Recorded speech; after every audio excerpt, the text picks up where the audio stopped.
Hello दोस्तों, स्वागत है एक बार फिर आपका मस्ती भरे चटपटे चुटकुले में। तो आइए शुरू करते हैं चटपटे चुटकुले। हाथ जोड़कर कीजिए पत्नी जी का ध्यान, घर में खुशहाली रहे, हो जाए कल्याण। घरवाली को नमन कर माला लेकर हाथ, मुख से पत्नी वंदना बोलो मेरे साथ। जय पत्नी देव कल्याणी, माया तेरी ना पहचानी। तुमसे सारे देवता हारे, डर डर थर थर कापे सारे। नहीं चरित्र तुम्हारा कोई जाना, नर क्या ईश्वर न पहचाना। अपरंपार तुम्हारी माया, कोई इसका पार न पाया। लोगों देखने में तुम गुड़िया हो लेकिन आफत की प्रिया। हे मेरे बच्चों की माता, तुम हो मेरी भाग्य विधाता।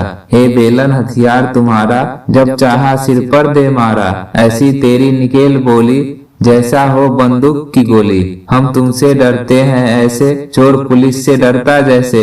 ऐसा है आतंक तुम्हारा, बिच्छू जैसा डंक तुम्हारा। करे पति जो पत्नी सेवा, मिलता उसी को सच्ची मेवा। पत्नी वंदना जो कोई गावे, जीवन में कोई कष्ट न पावे। प्रभु दीक्षित कर पानी वंदना, पानी का कर लो अभिवंदन। बंदूक पन्नी मुख कमल, गुण अवगुण की खान। मिले नहीं बिन आपके पतियों की सम्मान। बोलो पत्नी रानी की जय। एक दंपति की शादी को 60 वर्ष हो चुके थे। उनकी आपसी समझ इतनी अच्छी थी कि इन 60 वर्षों में उनमें कभी झगड़ा तक नहीं हुआ। वे एक दूसरे से कभी कुछ भी नहीं छिपाते थे। हाँ, पत्नी के पास उसके मायके से लाया हुआ एक डिब्बा था जो उसने अपने पति के सामने कभी नहीं खोला था। उस डिब्बे में क्या था वह नहीं जानता था। कभी उसने जानने की कोशिश भी की तो पत्नी ने यह कहकर टाल दिया कि सही समय आने पर बता दूंगी। आखिर एक दिन बुढ़िया बहुत बीमार हो गई और उसके बचने की आस न रही। उसके पति को तभी ख्याल आया कि उस डिब्बे का रहस्य जाना जाए। बुढ़िया बताने को राजी हो गई। पति ने जब उस डिब्बे को खोला तो उसमें हाथ से बने हुए 2 स्मॉल और 2 रुमाल और 50,000 रुपए निकले। उसने पत्नी से पूछा, यह सब क्या है? पत्नी ने बताया, जब उसकी शादी हुई थी तो उसकी दादी ने उससे कहा था कि ससुराल में कभी किसी से झगड़ना नहीं। यदि कभी किसी पर क्रोध आए तो अपने हाथ से एक रुमाल बुनना और इस डिब्बे में रखना। बुढ़े की आंखों में यह सोचकर खुशी के मारे आंसू आ गए कि उसकी पत्नी को 60 वर्षों के लंबे वैवाहिक जीवन के दौरान सिर्फ 2 बार ही क्रोध आया था। उसे अपनी पत्नी पर सचमुच गर्व हुआ। खुद को संभाल कर उसने रुपए के बारे में पूछा, इतनी बड़ी रकम तो मैंने तुम्हें कभी दी ही नहीं थी, फिर ये कहाँ से आया? रुपए ये तो मैंने रुमाल बेचकर इकट्ठे किए हैं, पत्नी ने मासूमियत से जवाब दिया। एक औरत का पति काफी समय से कोमा में था। उसे कभी होश आता और कभी वो कोमा में चला जाता, पर वो औरत हमेशा अपने पति के साथ ही रहती, कभी भी उसे नहीं छोड़ा।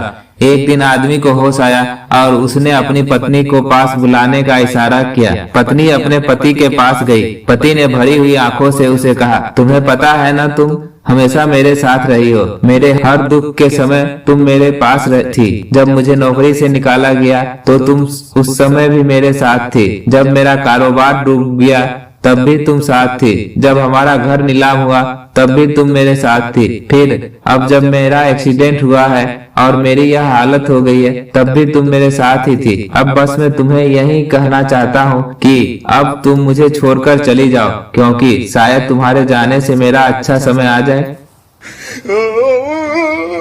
मेरी प्यारी बेगम, सवाल कुछ भी हो जवाब तुम ही हो। रास्ता कोई भी हो मंजिल तुम ही हो। दुख कितनी ही हो खुशी तुम ही हो। अरमान कितना ही हो आरजू तुम ही हो। गुस्सा जितना भी हो प्यार तुम ही हो। ख्वाब कोई भी हो ताबीर तुम ही हो। यानी ऐसा समझो कि सारे फसाद की जड़ सिर्फ तुम ही हो।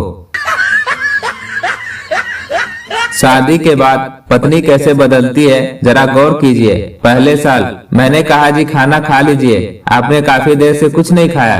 दूसरे साल जी खाना तैयार है, लगा दूं? तीसरे साल खाना बन चुका है, जब खाना और तब बता देना। चौथे साल खाना बनाकर रख दिया है, मैं बाजार जा रही हूँ, खुद ही निकाल कर खा लेना। 5वें साल मैं कहती हूँ आज मुझसे खाना नहीं बनेगा, होटल से ले आओ। 6ठे साल जब देखो खाना खाना और खाना, अभी सुबह ही तो खाया था। शादी के बाद पति कैसे बदलते हैं जरा गौर कीजिए। पहले साल जानू संभल कर उधर गड्ढा है। दूसरे साल अरे यार देख के उधर गड्ढा है। तीसरे साल, दिखता नहीं उधर गड्ढा है। चौथे साल, अंधी है क्या, गड्ढा नहीं दिखता। पांचवें साल, अरे उधर किधर मरने जा रही है, गड्ढा तो इधर है। यह एक जग प्रसिद्ध सच है कि सभी बहुओं को अपने सास से परेशानी रहती है। ऐसा ही एक दिन सभी बहुएं इकट्ठा हुई और उन्होंने फैसला किया कि वे सब अपनी सास से माफी मांगेंगी और कहेंगी उन्होंने जो भी किया उनसे वो गलती से हुआ। एक हफ्ते बाद सभी बहुओं ने पिकनिक जाने का कार्यक्रम बनाया, जिसमें पूरे परिवार के साथ अपनी अपनी सास को भी ले गई। सारी सास एक ही बस में थी जो सबसे आगे चली थी। रास्ते में उनकी बस का एक्सीडेंट हो गया और सभी सास मर गई। सारी बहुएं जोर जोर से बिलख बिलख कर रो रही थी, पर एक बहू को शायद कुछ ज्यादा ही दुख हुआ।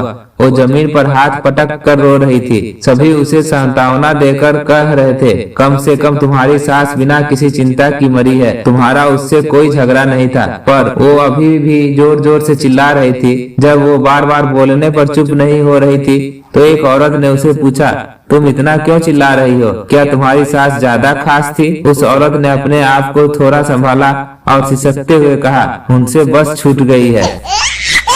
जो अच्छा लगा हो तो लाइक कर दे और चैनल को सब्सक्राइब कर दे। मिलते हैं एक नए वीडियो में, तब तक हंसते रहे, मस्त रहे, स्वस्थ रहे।